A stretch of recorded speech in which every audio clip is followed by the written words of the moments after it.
La Biblia dice que cuando alguien muere, el polvo vuelve a la tierra y el espíritu vuelve a Dios. Ya no queda memoria de nada, ya no queda nada más. ¿No parece un poco sin sentido eso?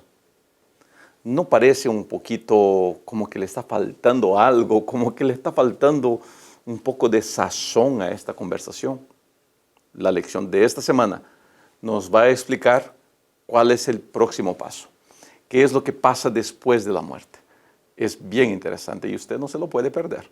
Así que comencemos el estudio de la lección de esta semana a partir de ahora.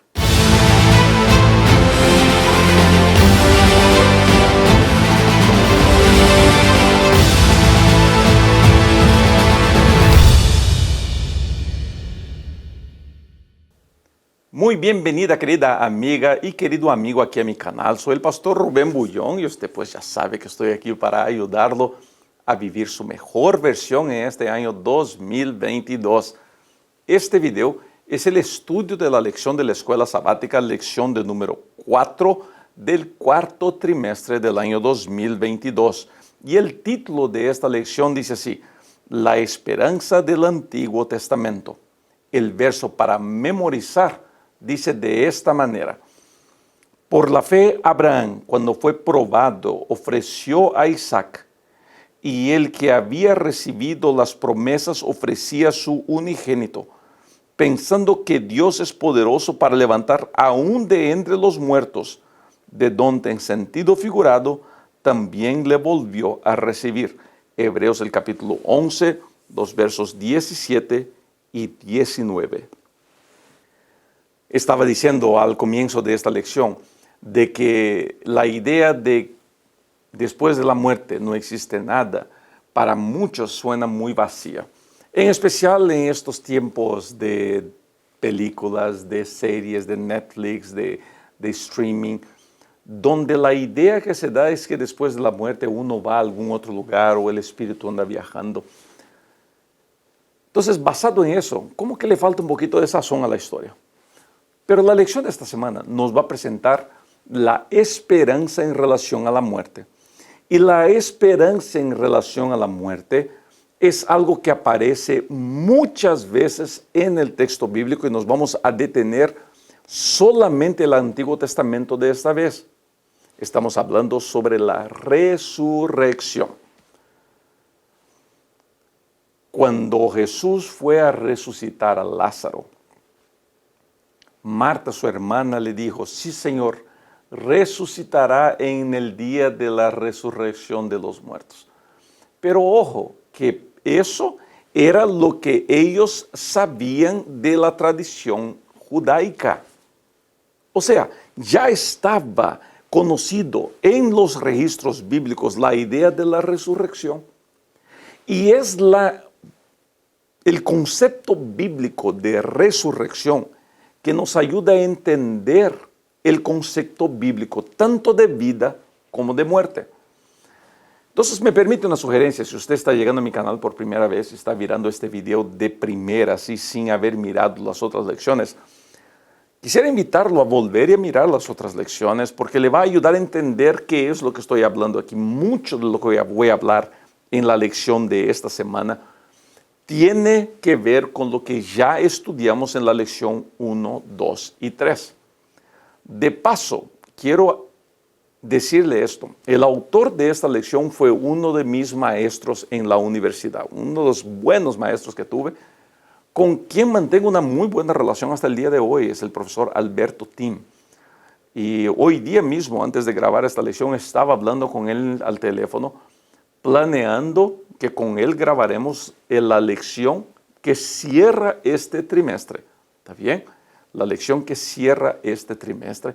Y usted, querida amiga, querido amigo, no se puede perder. Así que para la lección 13 de este trimestre estará el autor de la lección, el profesor Alberto Tim. ¿Está bien?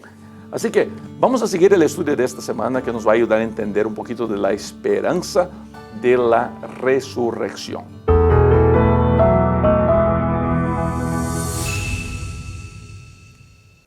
Cada día de esta semana vamos a estudiar una porción de la Biblia en el Antiguo Testamento que nos habla sobre resurrección.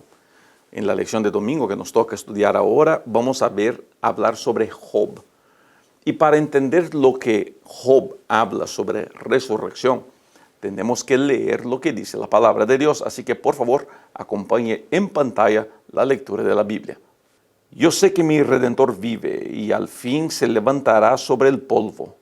Y después de deshecha esta mi piel, en mi carne he de ver a Dios, al cual veré por mí mismo, y mis ojos lo verán, y ni otro, aunque mi corazón desfallece dentro de mí. Job, el capítulo 19, los versos 25 a 27. Job es uno de los personajes más interesantes de la Biblia. Me gusta mucho entender y estudiar el libro de Job. Hay mucha cosa que podemos aprender. Y en la vida de Job, el concepto de la resurrección aparece no solamente en la vida de él, como el autor de la lección lo menciona, pero yo voy a añadir algo extra a la cuestión de la resurrección en la vida de Job. Bueno, si usted no está familiarizado, Job pues es el personaje conocido como el hombre de más paciencia en el mundo, el hombre que aprendió a sufrir. Él perdió todo. Dios permitió que él fuera probado y él perdió financieramente, su salud se deterioró, perdió sus hijos, perdió sus ganados, perdió todo. Dicen que todo lo de malo le vino a Job, incluso amigos que no eran tan amigos y la propia esposa que quedó al ladito de él, ¿no? Algunos dicen de manera bien humorada de que la esposa de Job pues no era tan buena así porque quedó como una de las cosas malas atrás de Job. Pues no me voy a meter en ese tema, que no quiero pelearme con las damas hoy día, ¿está bien? Pero lo que vemos en la vida de Job es que todo le comenzó a ir mal. Y Job tuvo una seguridad en su corazón: pues me voy a morir. No podemos vivir nuestra vida con miedo de la muerte. No podemos vivir nuestra vida con miedo de qué es lo que va a pasar. No quiero morir. Nadie quiere morir. Pero no podemos tenerle miedo a una certidumbre que hay. Todos moriremos. Esa es una de las cosas más interesantes en la vida de Job. Cómo él está en paz con esa seguridad. La paz para enfrentarme la muerte viene de la seguridad de qué es lo que va a pasar después. Viene de la seguridad de en quién está mi confianza. Escucha aquí lo que le voy a decir. Cuando su confianza está en Dios, cuando su fe está plantada en Dios, cuando su creencia está fundamentada en la palabra, pueden venir las tormentas, pueden venir los torbellinos, pueden venir las enfermedades, las dificultades, porque naturalmente vendrán y uno sigue firme de pie. Aunque dolido, aunque lastimado, aunque herido, aunque en lágrimas, uno sigue de pie. Porque mi confianza no está en las cosas, mi confianza está en Dios. Mi confianza no está en las personas, mi confianza está en el Padre. Mi confianza no está en la institución, mi confianza está en aquel que puede todas las cosas. Por eso es muy importante tener claro en quién estoy confiando. ¿Confío en el político, confío en la iglesia, confío en el pastor o confío en la palabra de Dios, o confío en Dios?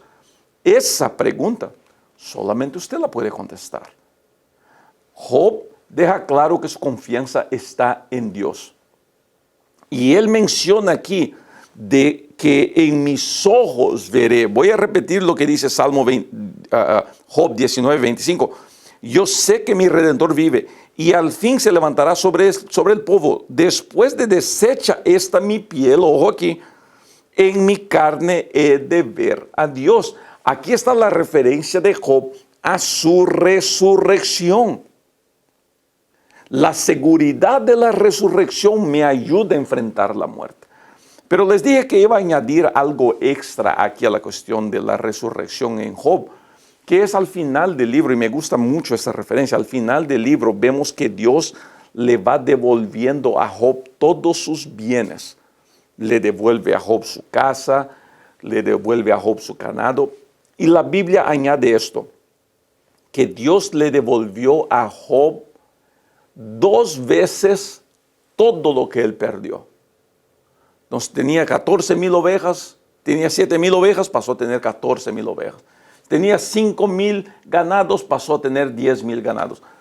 Pero hay una cosa que Dios no le dio doble. Él tenía 10 hijos y volvió a tener 10 hijos. No tuvo 20 hijos. Porque implícito en esto está la resurrección de sus 10 hijos.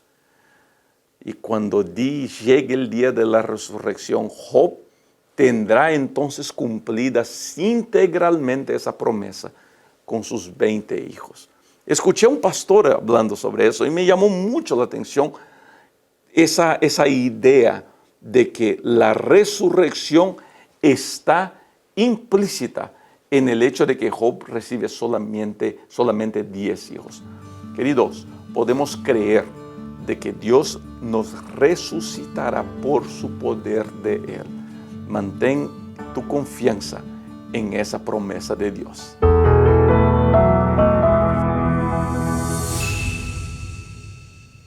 Cuando hablamos de confianza, es muy importante tener claro en qué tenemos nuestra confianza, en quién confiamos. Vivimos días muy difíciles en relación a confianza. Es muy fácil perder la confianza en los amigos, en las instituciones.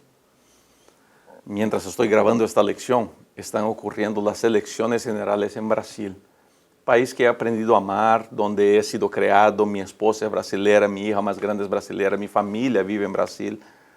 Soy brasilero por ley, aunque todavía no tengo todos los papeles, pero es un lugar que he aprendido a amar.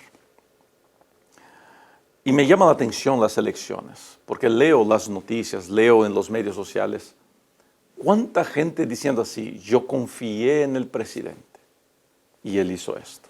Otros decían así, yo confié en el candidato y ahora él hizo esto. ¿Sabes lo que me llama la atención? Y no estoy aquí defendiendo ni el candidato, ni el otro candidato, no.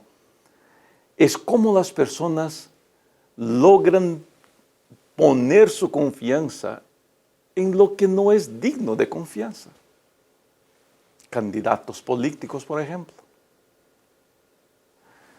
El Salmo 49, que es el salmo que es usado en la lección del día lunes, habla del hombre que pone su confianza en sus posesiones y en sus bienes materiales. Ojo, no me va a escuchar a mí decir que tener dinero es pecado, porque no lo es así. No es pecado tener prosperidad financiera. De paso, es muy bueno y que muchas veces es una demostración de la bendición de Dios tener prosperidad financiera. Pero cuando mi confianza está en lo que gano, en los títulos que tengo, en el dinero que tengo o en mi estatus social, yo estoy poniendo mi confianza en castillos de arena que caerán naturalmente. ¿En qué pone usted su confianza? La lección nos enseña eso. Porque David, aquí en este salmo, él dice que al fin todos mueren. Tanto el sabio como el necio, todos llegan a morir. Pero Dios lo rescata a uno, lo rescatará a uno desde el poder del Seol. Otra referencia que el salmista hace, que el Antiguo Testamento hace, a la resurrección. La confianza del sabio no está en sus posesiones. La confianza del sabio no está en los bienes materiales que tiene o en el dinero o en el título o en su inteligencia. Está en Dios, aquel que va por encima de todas esas cosas. Gente, entiendan lo que les voy a decir y es muy importante eso. Es bueno que usted tenga cosas, es bueno que usted tenga títulos, es bueno que usted logre éxito, es bueno que usted batalle, luche, es bueno que usted vea la prosperidad tocando su puerta, es bueno que usted haga todo eso y tenga todo eso. Es muy bueno, de verdad es muy bueno.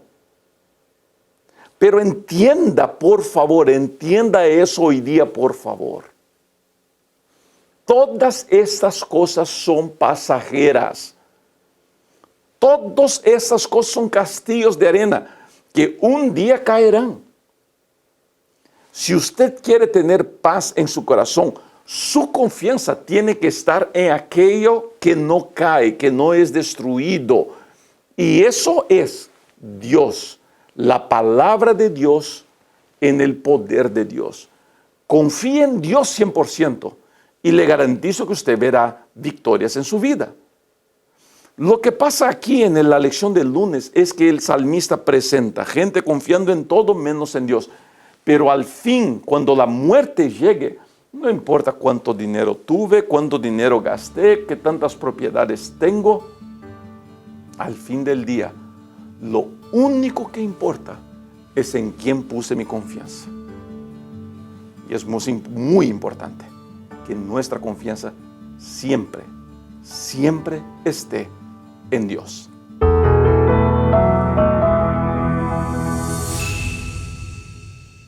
El libro de los Salmos es una de esas joyas maravillosas de la Biblia que, aunque es poesía, nos enseña muchas verdades. En el estudio anterior de la semana pasada les hablé de cómo hay gente que quiere descaracterizar o devalorizar los salmos porque son en lenguaje poético. Jamás permita eso, ¿está bien? Hay mucha gente hoy día que quiere reescribir la Biblia, que quiere reinventar la Biblia, o que quiere decir que el pasaje no dice tanto así, o que quiere... No, tenemos que enfocarnos en lo que la palabra dice. La Biblia interpretada de manera correcta jamás necesitará ser adaptada o reescribida o reescrita. La Biblia interpretada de manera correcta es para la bendición y la sanidad de las naciones. Así que rechace esa idea de que no hay que reescribir, hay que reinterpretar. No, tenemos que aprender a interpretar la Biblia. Eso es lo que tenemos que hacer. La lección de martes va a basar en el Salmo 71. Y en el Salmo 71, no voy a leer todos los salmos, se los recomiendo que lo haga. Hay una expresión del salmista que remete a la resurrección cuando él dice así, que los abismos de la tierra, el Salmo 71, el verso 20, dice así, tú que me has hecho ver muchas angustias y males, volverás a darme vida y de nuevo me levantarás de los abismos de la tierra. ¿De qué está hablando el salmista aquí? Muy probablemente está hablando de su esperanza en su resurrección física. David está siendo atacado por un sinfín de situaciones y cosas y personas. David está siendo atacado muy fuertemente, muy intensamente. Por eso, para David, en algunos momentos, él llega a decir que sería mejor la muerte. Pero aún en esos momentos de tristeza, él añade un canto de esperanza en Dios. Y al fin, lo que vemos en los escritos de David es que su gran esperanza está en la resurrección.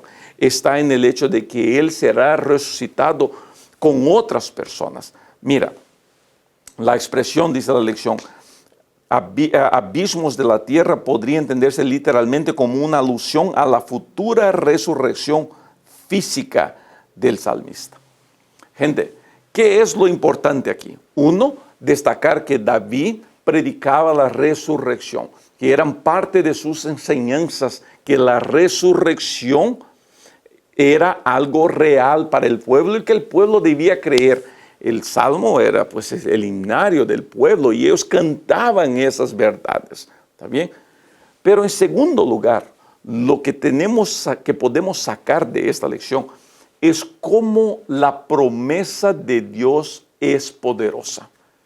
Él promete que estará conmigo, Él promete que vivirá conmigo. No hay un lugar donde Dios no puede estar. Antes de grabar este video, estaba entrevistando a una señorita que tiene un ministerio muy bonito aquí en la ciudad de Chicago. Y ella me contaba que muchos momentos, es mamá soltera y muchos momentos cuando hay limitación y privación, ella se sienta a llorar solita mientras su hijita está dormida y le pregunta, Dios mío, ¿dónde estás que no te siento? ¿Por qué me siento sola? ¿Por qué me siento abandonada? ¿Por qué me siento así tan aislada de las cosas? Los problemas tienen ese poder de hacernos sentir solos, de hacernos sentir abandonados. Pero escuche aquí lo que le voy a decir. Usted no está solo, usted no está abandonado, Usted no fue rechazado o rechazada por Dios. Yo sé que la situación quizá no sea la mejor, la más ideal. Quizá las cosas sean muy difíciles para usted. Quizá usted esté viviendo un momento sumamente doloroso y en el dolor se pregunta, Dios mío, ¿por qué todo eso? Yo quisiera tenerle una respuesta del por qué. El por qué yo no lo sé. Pero yo sé que en tus dudas, en tus cuestionamientos, en tu dolor, en tus lágrimas, en tu tristeza, en tu depresión y tu desánimo, en la falta de motivación, Dios está contigo. No hay la menor posibilidad de que Dios te abandone. No hay la menor posibilidad de que Dios deje de estar al lado tuyo. No hay la menor posibilidad de que Dios no te proteja, porque Dios te ama más de lo que puedes imaginar. Es así que Dios obra. Y la resurrección es una de las maneras que Dios tiene de decir, no importa a dónde vayas, yo te puedo rescatar. No importa qué tan profundo hayas llegado, yo te puedo salvar.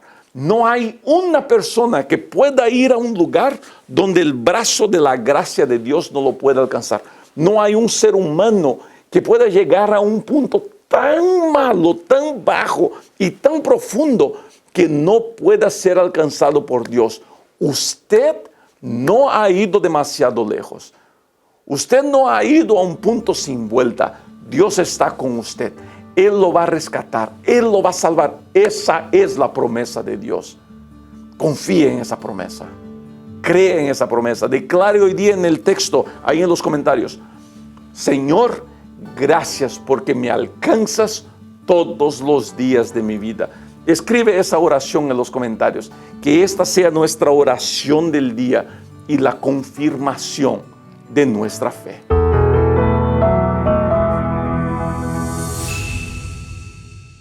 La majestad de Dios y nuestra fragilidad.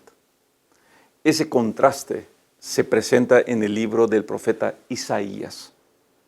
En la lección del día miércoles vamos a ver qué es lo que dice el profeta Isaías en relación a la resurrección. El libro de Isaías es uno de mis libros predilectos y quiero leer con usted 2 versos que nos ayudarán a entender mejor ese concepto. También, por favor, abra su Biblia, si gusta, puede acompañar en pantalla Isaías el capítulo 26, los versos 14 y 19. Acompañe en pantalla. Muertos son, no vivirán. Han fallecido, no resucitarán, porque los castigaste y destruiste y deshiciste todo su recuerdo. Isaías 26, 14. Tus muertos vivirán, sus cadáveres resucitarán. Despertad y cantad, moradores del polvo, porque tu rocío es cual rocío de hortalizas, y la tierra dará sus muertos. Isaías 26, 19.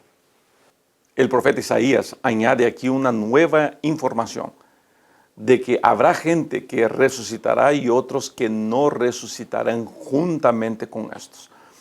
Sobre resurrección especial, resurrección de los impíos, vamos a hablar un poquito en la lección de jueves, pero eso lo puede entender mejor al estudiar el libro de Apocalipsis. Quizá un día presente un seminario sobre Apocalipsis aquí en mi canal también, ¿ok? Pero ahora vamos a hablar de un grupo que resucita y un grupo que no resucita. Isaías nos presenta la idea de que el impío no resucitará con el justo, de que el justo recibirá una oportunidad especial de resurrección, tendrá una oportunidad especial de estar en presencia de Dios. Isaías 26, dice la lección, contrasta los distintos destinos del impío y del justo. ¿Por qué es importante esta diferencia? Porque hasta aquí mostramos que todo mundo muere, pero que para todos está la esperanza de la resurrección. ¿No es cierto eso? Muy bien. Aunque es así, necesitamos tener claro algo. Aunque muerte y resurrección es algo que llegará a todos, hay una diferencia entre la resurrección del justo y la resurrección del impío.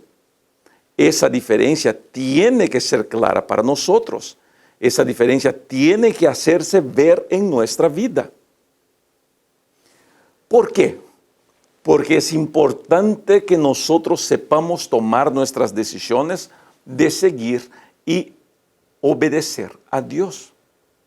La obediencia a Dios es mi manera de mostrar mi deseo de estar cada día más cerca a Dios. La salvación no se basa en obediencia, la salvación se basa solamente en gracia. Y permítame corregir, no es solamente, se basa en la gracia, porque la gracia no es algo pequeño. La gracia es algo gigantescamente grande. La obediencia no juega ningún papel en mi salvación.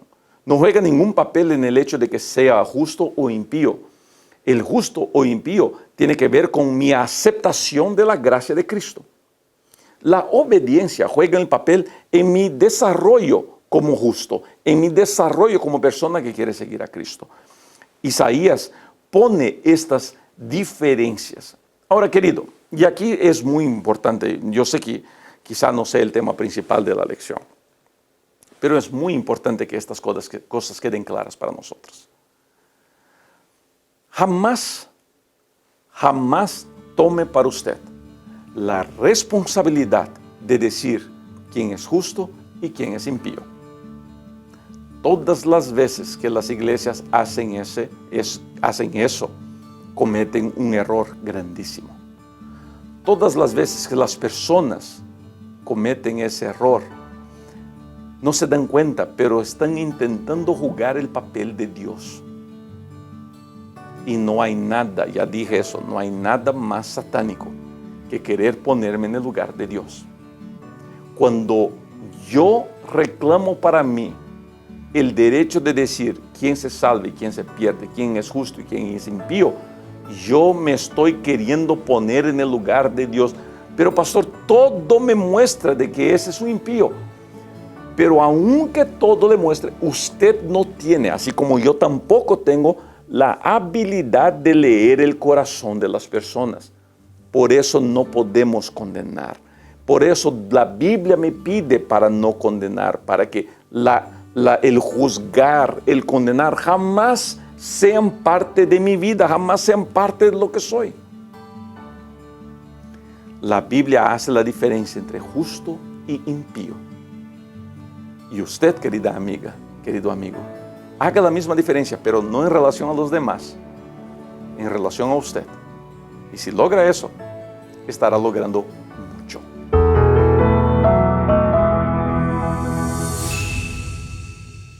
Si el profeta Isaías habló de resurrección, destinos diferentes para justo y impío, la lección de jueves trae el profeta Daniel. Y el profeta Daniel habla de una resurrección especial. Vale la pena destacar esto. La gente que vivió en los tiempos de Jesús ya tenía claro el concepto de resurrección, porque este concepto se presenta infindables veces en los escritos del Antiguo Testamento, y la lección de esta semana se dedicó a estudiar el Antiguo Testamento, los conceptos de resurrección. Pero el profeta Daniel, en el verso 2, él dice así: los sepulcros se abren. Daniel capítulo 12, el verso 2. Los sepulcros se abren y muchos de los que duermen en el polvo de la tierra serán despertados, unos para vida eterna y otros para confusión perpetua. ¿De qué está hablando? Uno de los conceptos interesantes en relación a la resurrección es de que cuando Cristo venga, los justos serán resucitados, pero no solamente los justos. El Antiguo Testamento ya habla sobre una resurrección especial de aquellos impíos que se burlaron de Dios, que lastimaron a Cristo cuando estuvo en la tierra, gente que de alguna manera intentó hacer de todo en contra de Cristo y su predicación. Creemos que algunos impíos resucitarán para ver qué fue lo que hicieron, a quién estuvieron atacando, en contra de quién se pusieron, en contra de quién intentaron. El concepto de justo e impío se hace claro aquí, y la recompensa de la resurrección se hace clara aquí en el concepto de justo y de impío. De todo lo que podemos entender aquí, es una vez más esto. Es muy importante que todos los días yo renueve mi deseo de ser parte del grupo de los justos. ¿Y cómo es que puedo ser parte de la resurrección de los justos? No es atacando al impío o aquel que yo pienso que es impío. No es atacando a aquel que se porta bien o que se porta mal. Yo permanezco justo, renovando todos los días mi fe en Cristo, mi fe en el Señor como mi Salvador. El crecer en Cristo es una actividad diaria, es algo que yo hago todos los días, es algo que yo no puedo hacer una vez y se acabó, no. Yo tengo que renovar esa creencia todos los días en oración, en estudio de la Biblia, en compartir la palabra de Dios con otras personas. La salvación uno la recibe, uno la desarrolla. ¿Desarrolla en qué sentido? No, yo no voy a mejorar algo que ya es completo, pero yo voy a crecer ahora en este nuevo concepto de vida. Estoy salvo y quiero crecer en esa salvación. Mi obediencia no mejora la salvación, mi obediencia me mejora a mí en mi nueva vida al lado de Cristo. Daniel, el capítulo 12, presenta ideas interesantes sobre resurrección de justos y de impíos. De una resurrección especial del impío que verá lo que hizo a Cristo. Pero lo que queda de la lección de jueves para mí es una vez más la importancia de tomar una misma y única decisión. ¿Estoy siguiendo a Cristo? ¿Estoy conectado con la vid? ¿Es mi deseo seguir avanzando con el Señor? Esa pregunta solamente usted la puede contestar.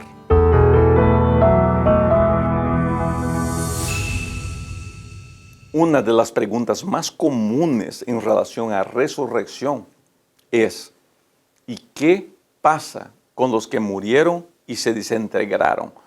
Algunas personas, como que de manera burlosa, quieren decir: pastor, ¿y alguien que fue comido por un tiburón? ¿O quien fue comido por un caníbal? Yo me acuerdo de cuando una persona me dijo así: pastor, mi papá quiere ser cremado, no quiere ser enterrado. Pero yo tengo miedo, pastor. En la resurrección, ¿será que él podrá ser resucitado si ya no hay nada de él, pura ceniza? Hay un concepto de creación que es el término ex nihilo. Dios es un Dios creador ex nihilo. ¿Qué quiere decir eso? Quiere decir que Dios es un Dios que crea desde la nada. Dios no necesita ingredientes para crear las cosas. Dios no es un cocinero que necesita papas, zanahorias, cebollas. No. Dios crea desde la nada, Dios crea desde el cero.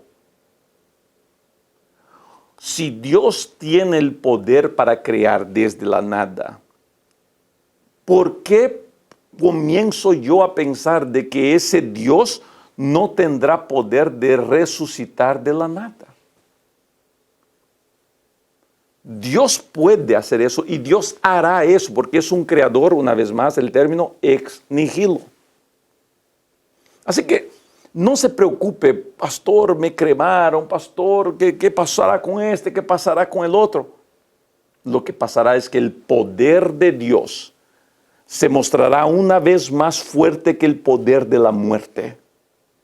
La muerte te puede lastimar, la muerte te puede hacer llorar, la muerte te puede herir, la muerte puede quitarte las ganas de seguir viviendo porque perdiste a alguien querido. Pero la muerte no se puede enfrentar al poder creador de Dios. Todas las veces que el enemigo intenta tirar muerte, Dios brinda resurrección. Y el enemigo puede querer reclamar, pero el poder de Dios es más grande, es más poderoso. Y lo más bonito de todo es que usted y yo tenemos ese poder a nuestro alcance. Podemos solamente extender la mano y recibir el poder de Dios. Querido, busque a Cristo. Busque a Dios todos los días de tu vida. Yo sé que por veces no tenemos ganas, ¿no es cierto? Por veces nos da una flojera de buscar en Dios. Por veces no nos da ganas de salir de la cama. Por veces nos da flojera de leer la Biblia o estudiar la palabra. Busca a Dios. Todos los días de tu vida busca a Él. Acércate a Él. Aférrate a Él. Pídele a Él que Él esté contigo, que Él te guíe, que Él te lleve, que Él te muestre qué hacer. La vida es muy difícil, gente, como que para caminar solito. La vida es muy difícil como que para luchar solito. Así que hoy día reclama el poder de Dios en tu vida. Pídele a Él, Señor, ayúdame. Y el poder de Dios, creador y resucitador, estará a tu disposición. Termino leyendo una cita del Espíritu de Profecía que está en la lección de viernes. Si gusta, puede acompañar también en pantalla y dice así. El dador de la vida reunirá en la primera resurrección a su posesión comprada, y hasta que llegue esta hora triunfante, cuando resuene la última trompeta y el inmenso ejército surja para victoria eterna, cada santo que duerme será conservado con seguridad y será guardado como una joya preciosa a la que Dios conoce por nombre. Mediante el poder del Salvador que estuvo en ellos mientras vivían, y porque fueron participantes de la naturaleza divina, son sacados de entre los muertos. Esa cita es poderosa para ayudarnos una vez más a entender todo lo que Dios está dispuesto a hacer por nosotros. Querido, querida, jamás dejes de fiar en Dios, de detenerte con Él, de aferrarte a Él. Porque de todas las seguridades tristes que esta vida nos dará, tenemos en Cristo la seguridad de que el dolor más grande del ser humano, que es la muerte, un día terminará, un día llegará a su fin, y la resurrección será el golpe final. Gracias por haber llegado hasta aquí. Espero que les estén gustando estos estudios. A mí me está encantando poder preparar ese material. Siga siempre conectado en nuestros medios sociales, por favor, y aquí en nuestro canal participando de todo lo que hacemos. Que Dios te guarde, que Dios te cuide, que Dios te bendiga. Siempre nos vemos para los próximos videos, ¿está bien? Chao.